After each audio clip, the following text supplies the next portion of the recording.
I'm interested in this kind of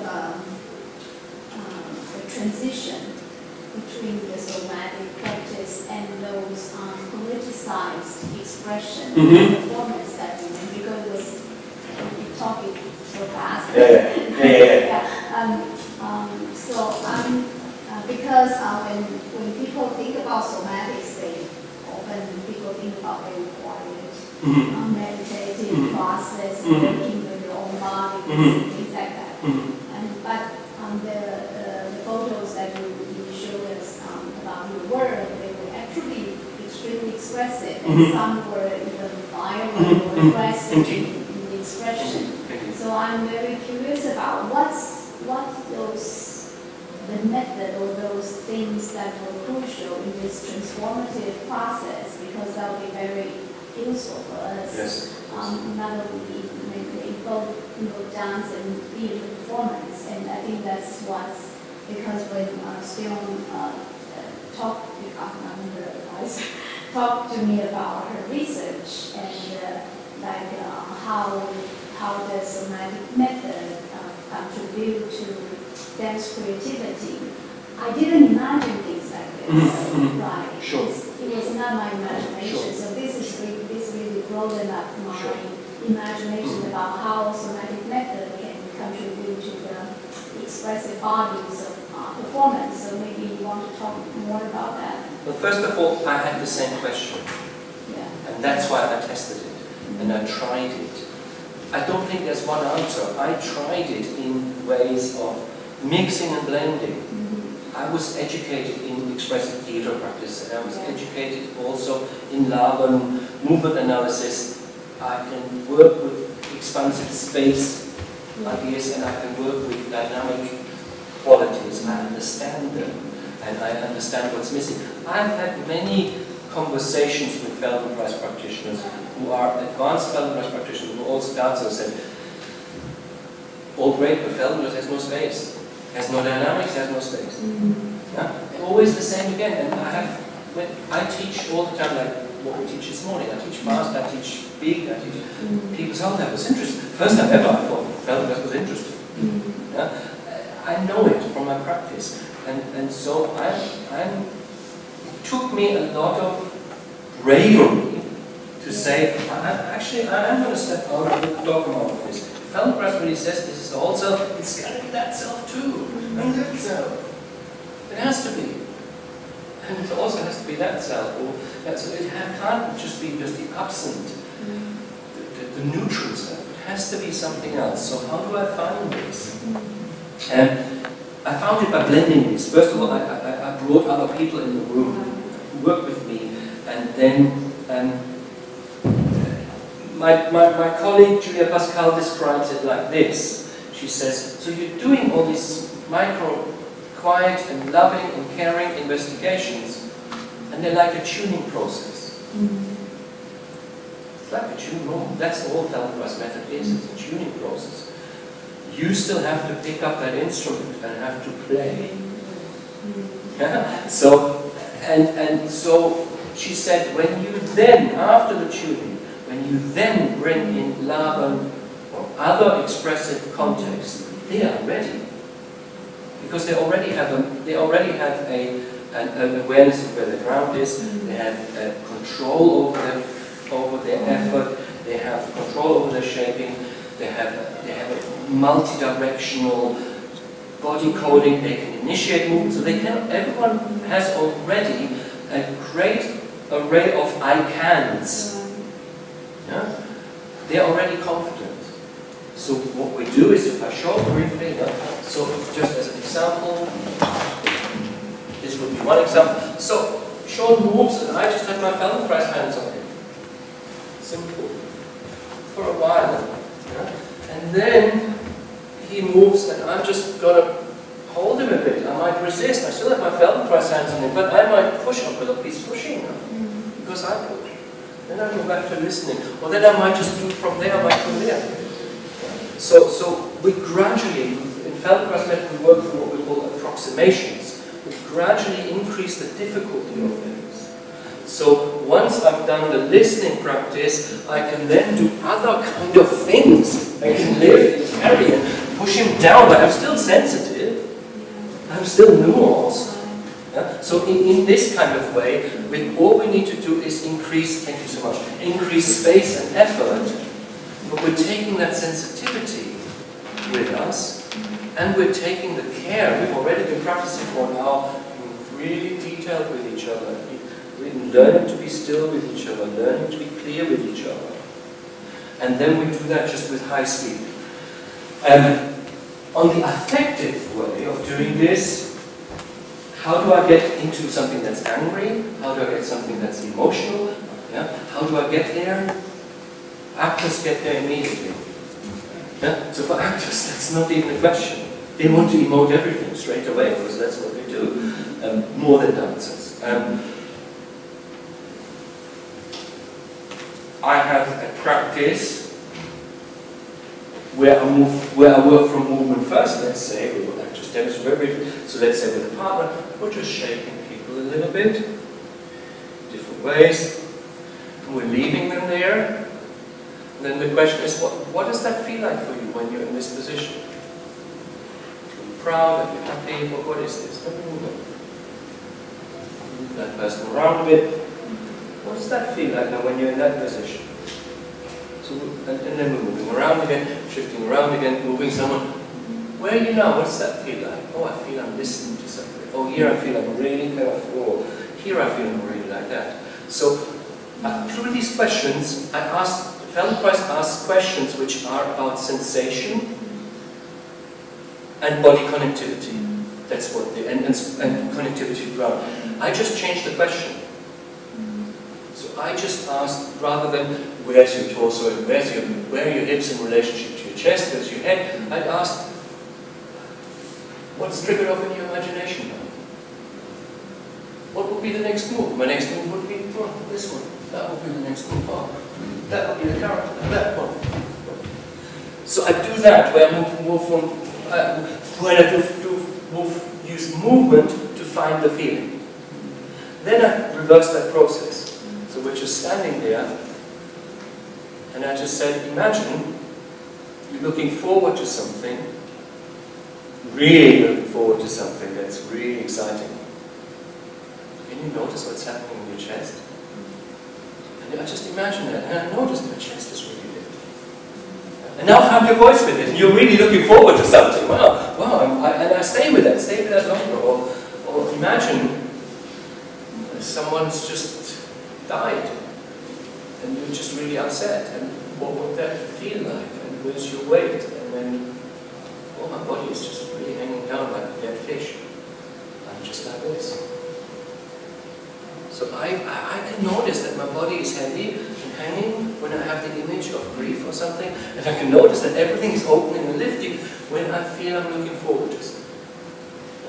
And then I just add, so we go from movement into affect, emotion, and then we reverse the process where the question is asked first. Imagine yourself in a certain situation with a certain feeling. What's your body wanting to do? Open, close, heighten, small. What's your first gesture? Where's your weight? And it's incredible what the actors then do. You know? And the actors are trained in that. So we're always working with. So the questions change. I feed affective and emotional questions into the process. I still don't prescribe.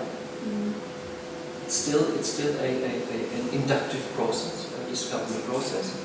And I still use theme and variation and reversal. Because that's at the heart of the compositional pedagogy. In the Feldenkrais method, if we do something, then we change it slightly, and then also do the opposite. We will also do the opposite, or the opposite quality. I just turn the thing that way. That's kind of how it goes. And then also, I'm the witness.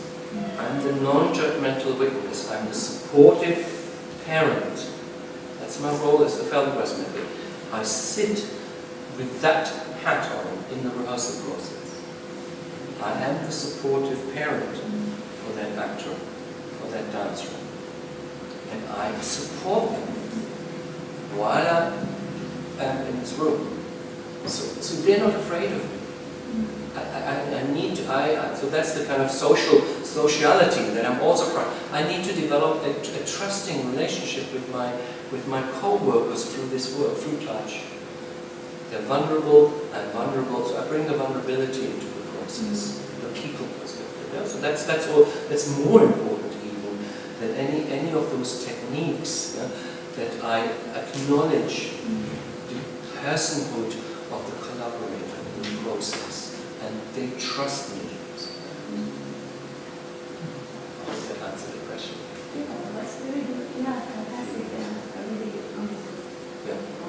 And the good thing is, again, for me, it's through process. It's all, I discover all this through process, through doing it, through having these questions that you have. God, what else could I do with this? Why are these limitations here? Why are all these? They've invited me now last year for the Feldenkrais Guild Germany to run a workshop for the National Day in Germany to get them off the mat. Can you please do what you do? This kind of stuff we want. Because everyone is just getting dead on the mat. Everyone is dead on the mat. And most participants in the Feldenkrais training are over 50. Well, there's something not right, and there's something missing. It doesn't need to stay. We need to honor the work the way it is, but it doesn't need to stay the way it is. So they are looking. I know this year to make the whole congress about many different people coming. And how do we expand the boundaries? How do we cross this? And how do we just have the courage to experiment and not have the answer? I didn't have the answer. I still don't. I don't know the theories. But I do know, as an artist and who's been formed in practice, I do know my practice to some extent, and therefore, and I find my way. I navigate through the process to find something. And these questions are phenomenal. They're really great. It's exactly those questions that I feel at some point I was arriving at that question. I think what you were talking about was really interesting, because often in the rehearsal process, when we think about to get to something that is aggressive and even cruel, people sometimes do it in an aggressive and non-caring way to achieve that goal. And actually, you are offering something very, very different and alternative way of achieving that effective aim of expressivity, and which can be of many different meanings and many different spectrums of the emotions of people. Yeah, so that's really interesting. Absolutely, absolutely. And I see, honestly, I have colleagues in the acting department, I think, you fucking idiot. You aggressive fucking idiot. You know, and the students believe you. They believe your indoctrination. Yes. Yeah? They believe the male dance teacher indoctrination. The male acting teacher's indoctrination. Sometimes students may be abused in this context. Dance and theatre education is full of abusive situations. Let's not even go to sexual abuse. That's also a thing. Yeah? But even the pedagogical abuse through indoctrination, putting the front on, forcing people into things. I sometimes force too. I admit. And sometimes I push also, because I feel at some point I also need to push. But mostly I step back. I push, I step back. I push, I step back. I test. And so I really try to hone into who are they as people. Working, and this is Feldenkrais again. It's not the movement. It's working with the person. I work with the person, and the rest is technique. And I now, when I go and teach in Germany for these Feldenkrais practitioners, I say the method is not called awareness through Feldenkrais. It's awareness through movement, and any movement possible. South Asian dance, African dance, Korean traditional dance, anything you want to use it. But recognize that, body pocket. Use anything what you want to use, but recognize that you're working with another person. And as soon as you start working with movement, you are working with bodies. And as soon as you're working with bodies, you're working with embodiment. And as soon as you're working with embodiment, you're working with people. impulse, feelings, with their affect, and you're working with identity. So you also have a responsibility as a teacher or a director to understand that you are affecting people's identity through your leadership in the classroom, or whatever you might want to call it. And that for me is the ethics. We need to come at some point to the questions of personhood and ethics. And then, if that's in the right place, we can work with any technique, any method. And I feel also now I don't have to have the answers, but it's more important that I have these questions that you're coming up with, or I have now other questions. These questions I've had and they come back, and some, but now I have other questions too, and I think, oh my God, I don't understand this at all. What does even this mean? And could I? But then those questions are just fantastic for me to go and write another article or to make another piece before I retire and get too old and fall out of my wheelchair. My teacher, we carried her into the studio when she was 90. And I pushed her around in the wheelchair. That was how I studied with her. I pushed her around in the wheelchair, and I bought the panty liners for her, extra large ones, because she was peeing herself. And I bought her, she was Jewish, but she wanted the Viennese pork sausages. You know? And the room was smelling. But she was lying there in her bed and saying, oh, there's a bird out there, there's a bird. It's so interesting.